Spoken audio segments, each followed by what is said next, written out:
예, 이번 시간에는 헌법 사례 네 번째 문제를 같이 풀도록 하겠습니다. 먼저 이제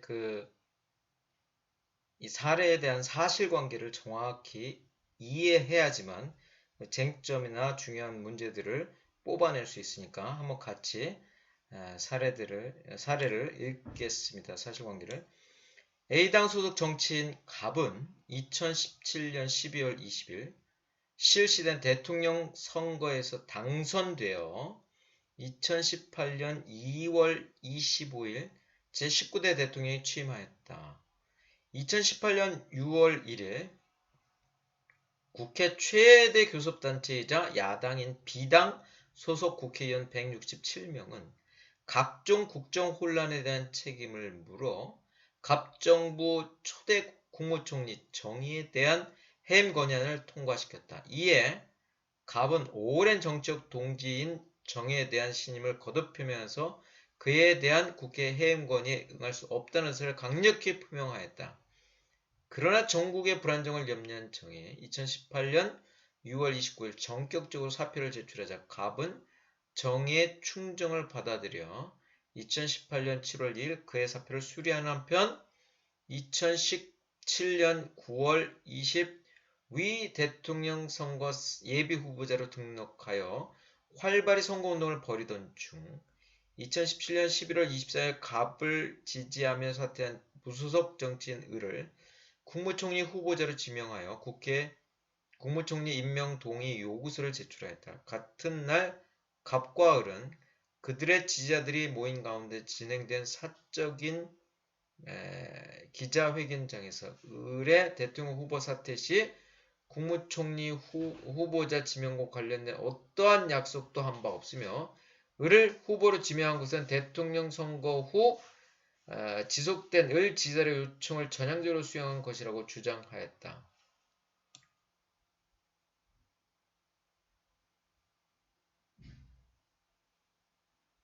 같은 기자회견에서 갑과 을은 향후 각종 선거에서 양쪽 지지자들의 연합으로 경제민주화와 복지사회 건설을 위한 국민연대 가로 열고 이하 국민연대를 한다 가로 닫고를 결성하여 국회 다수파를 형성하고 있는 B당을 견제하고 안정된 정부를 꾸리는 것이 선진 정치 구현의 지름길이라는 점을 강조하는 한편 2018년 10월로 예정된 국회의원 보궐선거 등 향후 각종 선거에서 국민연대를 지지해줄 것을 호소하였다. 갑과 을의 후보 단일화 결과 지난 대선에서 아깝게 패배한 병과 그가 소속된 B당 소속 국회의원 171명은 갑의 을에 대한 국무총리 후보자 지명이 공직선거법 232조 제1항 제2호 소정의 후보자 사후 매수죄에 해당한다는 이유로 을을 검찰에 고발하는 한편 대통령 갑이 기자회견을 통해 반 B당 선거연합선거의 국민연대 결성을 선언하고 예.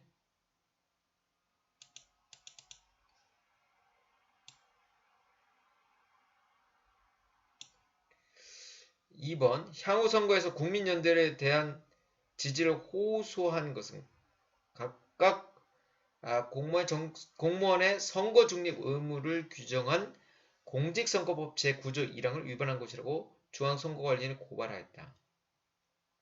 중앙선거관리위원회는 위원장인 현직 대법관 무의 반대에도 불구하고 다수결에 따라 병등의 주장을 인용하여 대통령의 선거 중립 의무 준수 촉구 조치를 취한 후 이를 갑에게 통고하면서 언론사들을 통하여 공표하였다. 그래서 이제 문제는 공직선거법 제9조 1항이 갑의 정책 표현의 자유를 침해하고 있는 여부를 과잉금지 원칙으로 판단하시오 이렇게 되어 있습니다. 그러니까 이러한 사건에서 관련된 조문들을 한번 보시죠. 먼저 이제 공직선거법 제9조 공무원의 중립 의무 등 1항 공무원, 기타 정적 중립을 지켜야 하는 자, 기관, 단체를 포함한다는 선거에 대한 부당한 영향력의 행사, 기타 선거 결과에 영향을 미치는 행위를 하여서는 안 된다. 선거에 대한 부당한 영향 행사. 뭐 여기서는 대통령이죠. 대통령 등 정책 중립을 지켜야 되는 사람이 선거에 대한 부당한 영향력 행사, 기타 선거 결과에 영향을 미치는 행위 해서는 아니 된다. 이렇게 말했어요. 뭐 그렇게 되면 어떻게 합니까? 매수 230 공직선거법 제230조 매수 및 이해 유도죄. 다음 각호의 어느 하나에 해당하는 자는 5년 이하의 징역 또는 1천만 원의 벌금을 전다. 투표를 하게 하거나 쭉 내려가서 그래서 금전, 물품, 차마, 향은 그 밖의 재산상 이익이나 공사의 직을 제공하거나 그 제공의 의사를 표시하거나 제공한 자. 이것은 형사처벌되는 거죠. 5년 이하의 징역 또는 1천만 원 이하의 벌금. 또 공직선거법 232조 후보자에 대한 매수 및 이해유도죄. 다음 각호의 1에 해당하는 자는 7년 이하의 징역 또는 500만 원 이상 3천만 원 이하의 벌금을 처한다. 후보자가 되지 아니하게 하거나 후보자가 된 것을 사퇴하게 할 목적으로 후보자가 되고자 하는 자나 후보자에게 제230조 매수 및 이해유도죄 제1항 1호에 규정된 행위를 한 자. 이렇게 나왔죠.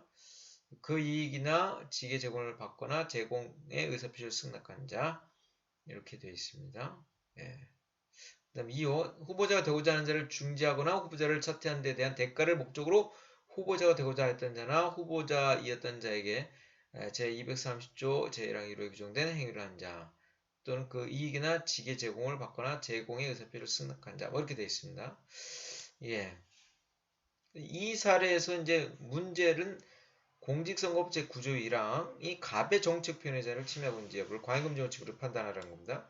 아까 봤듯이 공직선거법 9조 1항에는 공무원의 중립입니다.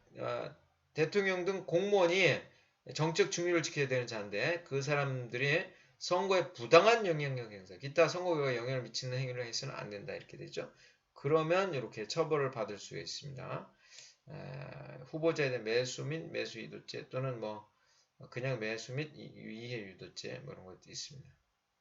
그러면 다행스럽게 이 문제에서는 이제 기본권을 특정해 줬습니다. 정책 표현의 자유. 그렇죠? 그러니까 정책 표현의 자유를 한번 우리가 알아야겠습니다. 제가 미리 기록해 놨는데 여기서 문제가 나오면 이 정책 표현의 자유 이렇게 쓰면 안 되고 정책 표현의 자유의 제한 이렇게 써야겠죠? 먼저 정책 표현의 자유부터 보면 헌법 제21조 1항은 모든 국민은 언론 출판의 자유와 집회, 결사의 자유를 가진다라고 규정하고 있는 바 표현의 자유는 개인이 자기의 인격을 형성하는 개인적 가치인 자기 실현의 수단인과 동시에 정치적 의사결정에 참여하는 사회적 가치인 자기 통치를 실현하는 수단이라는 점에서 이러한 자유는 공무원에게도 원칙적으로 보장되어야 한다. 더욱이 오늘날 정책 표현의 자유는 자유민주적 기본질서의 구성 요소로서 다른 기본권에 비하여 우월한 효력을 가지므로 공무원이란 지위에 있다는 이유만으로 정책 표현의 자유를 전면적으로 부정할 수는 없다. 다만 정책 표현의 자유의 중요성을 감안하더라도 정책 표현의 자유도 절대적인 것은 아니기 때문에 헌법 제37조 2항에서 도출되는 과잉금지 원칙에 따라 제한할 수 있다. 이렇게 됐습니다. 여기까지 쓰면 안 되고 정책 표현의 자유의 제한이라고 있기 때문에 제한이라는 게 나있나. 그러니까 지금 제가 쓰지 않았지만 공직선거법 제9조 1항은 공무원에게 정책 중립 의무를 부과하여 만약 그것을 위반한 경우에는 형사처벌을 하도록 규정하고 있기 때문에 대통령 갑도 어떻습니까? 이 정치적 표현을 제한받고 있다 이렇게 써줘야 되겠죠. 그 다음에 이제 두 번째는 과잉금지 원칙 위반 여부란 제목으로 이제 목적의 정당성, 수단의 적합성, 침해의 죄성, 법익의 균형성입니다. 목적은 뭐가 있죠? 목적. 이 목적은 지금 이 공직선거법과 관련되고 지금 뭡니까? 공무원에 대한 정치적 중립성을 요구하고 있는 것입니다. 그러니까 어떤 특정 정당에 대해서 지지해달라.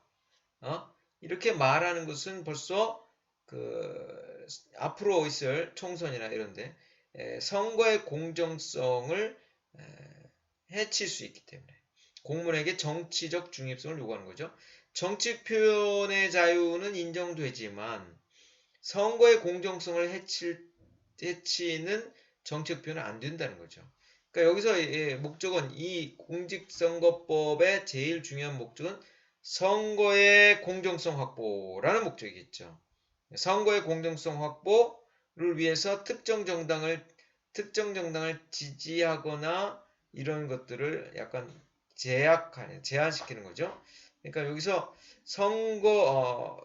대통령의 특별히 이 사건의 갑의 선거 중립 의무, 선거의 공정성 확보라는 이 목적의 정당성이 인정된다. 여기까지 쓰면 안 되고 우리나라 헌법 제37조 2항의 기본권 제한의 사유 중 이 공직선거법의 이러한 목적은 어디?